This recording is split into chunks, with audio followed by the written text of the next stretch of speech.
This pub behind me is a Salmon Ball, a renowned pub in the East End. Not just in my lifetime, but generations before me. My own grandfather was a pub owner in Whitechapel. To him and generations before him, this pub would have been very well known, dare I say, famous. Only down the road is the York Hall, which was a venue where various boxing events, one of the most famous boxing venues in existence exists, which means many people first coming out to Bethnal Green to go to the York Hall would have frequented here.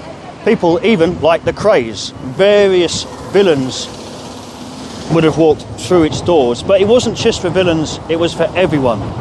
It was for all angles of the working class community, which is why it got its name, and it also has a very macabre background. It itself dates back to the 1700s, which is where we get one of its macabre stories. Now, the strange name behind this pub is supposed to come from the trade which once surrounded it.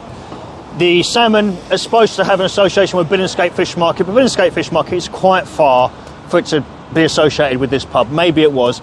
But the weavers from Spitalfields actually helped to create the story we get from the 1700s, which makes this pub famous again. It was founded in the 1700s, but one of the famous stories from the Huguenots, or Huguenots, however you want to pronounce it, which were basically, they were people fleeing France due to Catholics banning Protestantism. They fell under the belief of Calvinists, and they controlled the weaving industry.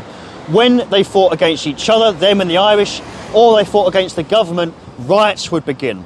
A couple of men who were arrested eventually, I'm cutting this down very quickly, and excuse my pronunciation because, like I said, there's various ways of pronouncing it. They were arrested in a pub called the Dolphin and would later be executed here, hung outside this pub. And allegedly, the evidence that they were hung on came from bribed witnesses.